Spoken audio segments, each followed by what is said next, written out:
I think most of you will have seen my most recent video about Mojang removing obfuscation from Minecraft Java Edition. A huge change to the game which can potentially have a big impact on the modding community. Now, ever since releasing the video, I received a whole bunch of comments from you guys. Comments that range from questions, to confusion, to simple disbelief. So today I thought it would be good to go over some of these comments and answer some questions and just talk about this a bit more. Finally, Mojang did something right.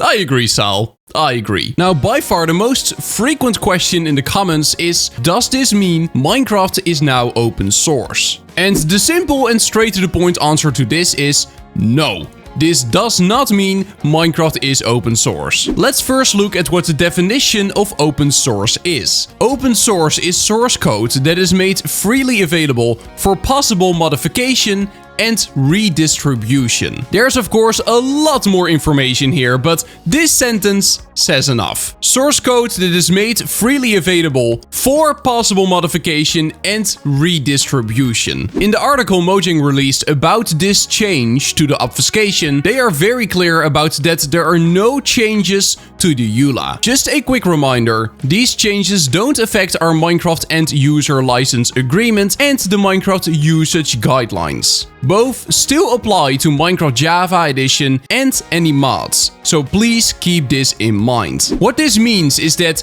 yes, the source code is now publicly visible. Without any obstructions, you can just see the source code of Minecraft Java Edition, but it is still licensed and copyrighted by Mojang and Microsoft. Therefore, yes, you're allowed to see it, which makes it a lot easier for modders to actually mod the game, but what you're not allowed to do is copy and redistribute that code. And that is what would make it open source. So is Minecraft open source? No, it is not.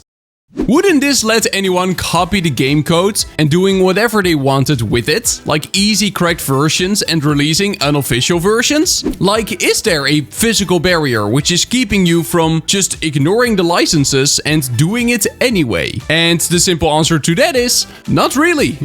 But also, in that sense, obfuscation has never really been an issue. There are so many cracked versions of Minecraft out there already. Getting a cracked version of Minecraft, in other words, a pirated version of Minecraft running, is essentially just as easy as just purchasing the game and doing it the legit way. In some cases, it might even be easier. It is just a download button, a single install, and you're done. Minecraft has always been a very easy game to copy and redistribute. Does this removal of the obfuscation make it even easier? Well, I guess in theory, but the obfuscation was never really an issue here anyway. So yes, it is kind of gonna become even easier, but it was never really a problem anyway, and there is still gonna be a wide variety of cracked launchers out there that continue to thrive unless Mojang does anything about them, which they're not doing, and they have not done for years.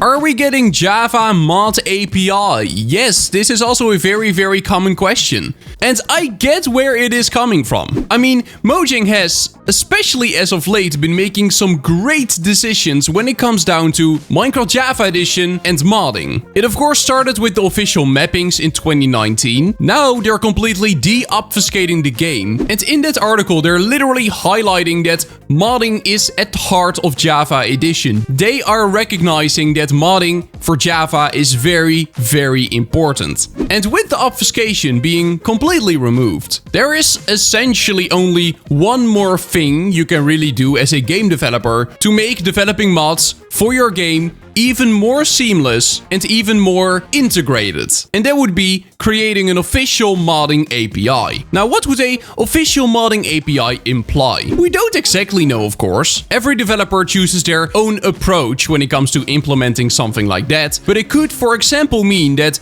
by default, without installing anything, you would already have a mods button on your title screen. And you can then just straight up install mods onto Minecraft without the need of a mod loader whatsoever. So you would not have to go through the hassle of installing Fabric or Forge first, but instead you can just open the default Minecraft mods folder, and then you can just drag jar files inside of there, and then bam, your game is modded. That is just an example though, it's just an approach they could, for example, take. The real question is, of course, will they ever actually do this? Well, from my own personal point of view, I don't think they will. Just for the simple reason that Minecraft Java Edition has been around for over 16 years. The community has kind of figured it out already. Like if Minecraft were completely new and it had just released and modding for the game was not really catching on, even though this is something Mojang really wishes to happen, then yes, it can be very beneficial to release an official modding API. But this game is not new whatsoever, and we already have Fabric and Forge and NeoForge and Quilt and so many more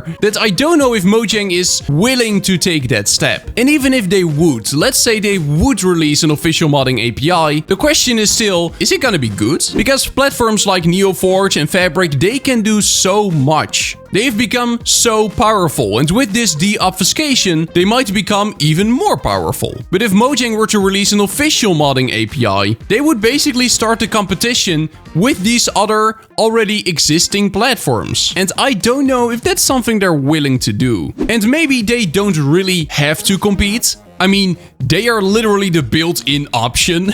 So hey, maybe they will do it at some point. So then the question is still, is it really going to catch on? Are mod developers gonna make the switch to that official modding API instead of trusted platforms like Fabric and NeoForge that have been around for such a long time, that developers have loved and worked with for so long? Are they really gonna stop making mods for those platforms and just go for the default Minecraft option? I don't really know.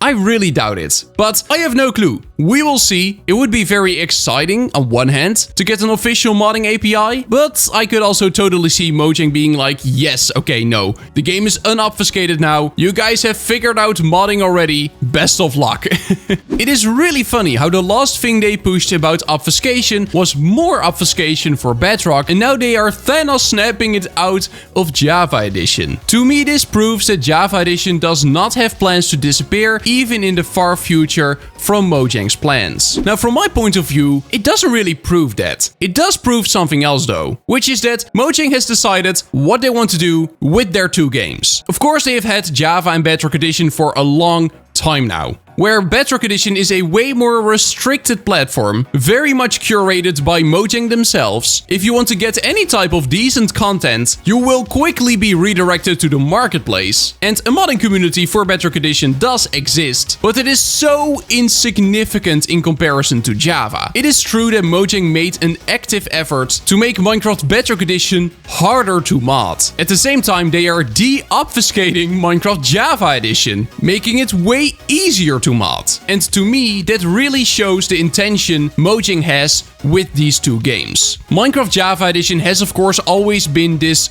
modification heaven, and it feels like Mojang is now fully dedicated to the game becoming just that. One big paradise for anything related to modding. It seems like they want to take Java Edition and turn it into one of these timeless gems. The first game that comes up to me, and it's not really a good comparison, but it is a comparison, that game is Gmod. I don't know if you guys have ever played it. It is a sandbox type game released in 2006 by Valve, you know, the Steam guys. And that game still has such an active player base today because, I mean, it's in the name, it's called Gmod. That game supports modding to the next level. You can do anything you want with Gmod. And therefore new game modes and things are still getting released for that game to this day. That game is 19 years old and it has become a timeless gem. To me, it feels like Mojang is now trying to make Java Edition something like that. A timeless game that can just live on its own, can be fully supported by the community, and that Mojang really doesn't have to do anything with, except for maybe updating the game with new content every once in a while. But other than that, it will be the modding community that takes this game to the future and keeps it relevant. Which, to be fair, is already kind of what it is now. But from my point of view, it really seems like Mojang has now fully embraced this. And they're now really trying to go the Gmod route of, hey, here you got the game, go mod, have fun. On the other hand, Minecraft Bedrock Edition, to me at least, definitely feels more like a live service game. A question I've received often over the years is, Kasai, why is Minecraft Java Edition so easy to crack and redistribute online, and Bedrock Edition not really? Well, one of the main reasons for that is that Bedrock Edition is essentially a live service game. No matter what you want to do, from logging in, to making a world, to making a realm, to installing content, for most things, you have to connect to Microsoft's servers. Minecraft Bedrock Edition has a marketplace, where you can easily purchase stuff with Minecoins, and then download it with just a single click. No technical knowledge needed whatsoever. This is also the game that houses all of the Mojang events. You know, their official office party and their MCC event. All of those limited time servers, those are all always on Bedrock. So basically, official maps released there. Again, live service game. You also got a subscription there, in case you want a server. You got another subscription, in case you want to download all marketplace content. The only thing that's missing at this point is a battle pass. If they add that, it feels like the circle of life is complete.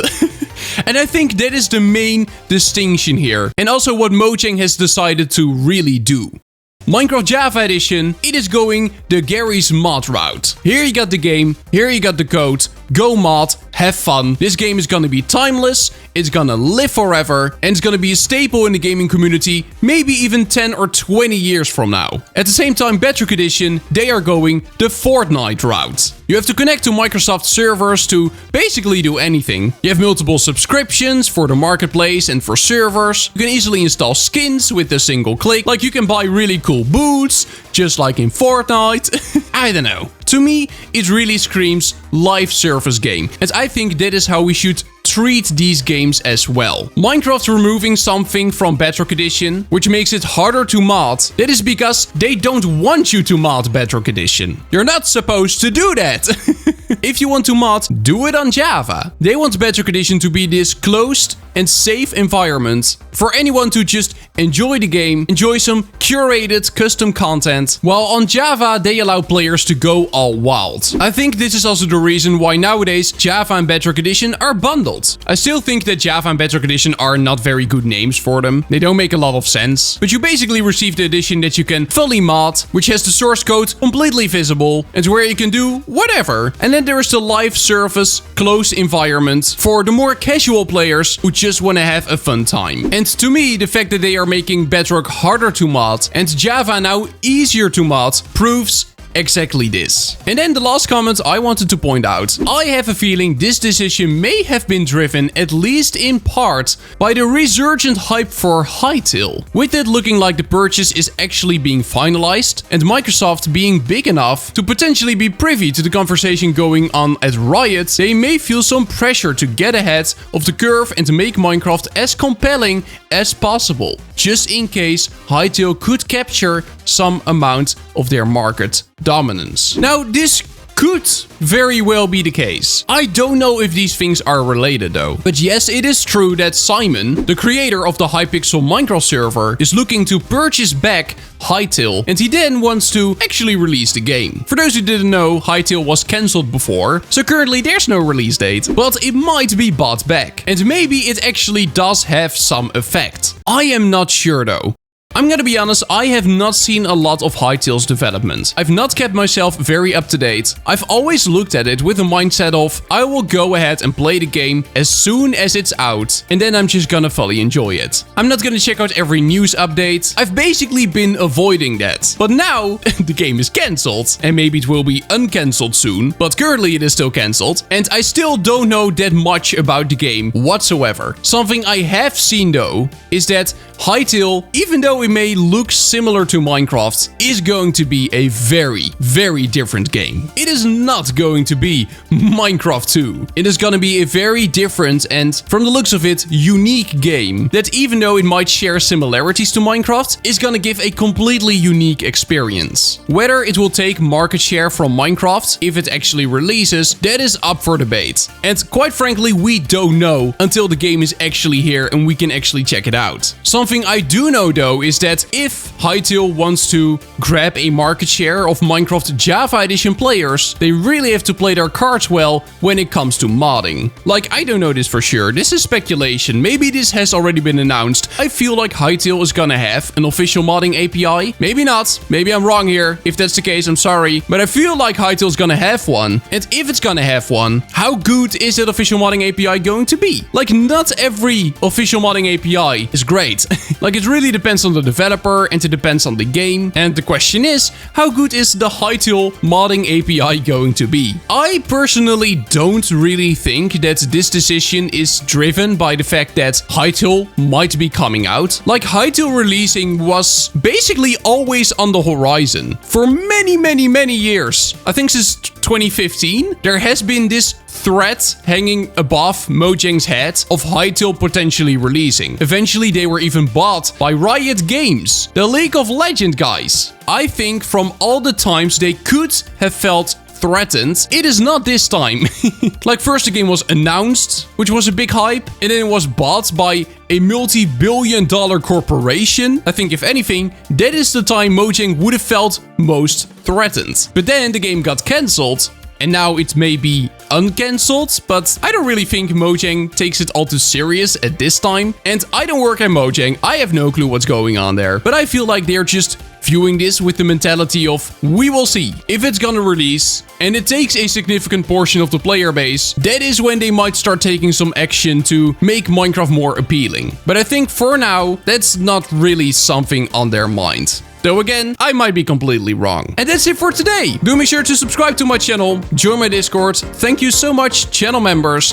And then I will see you in the next one. Bye bye, see you later, bye bye.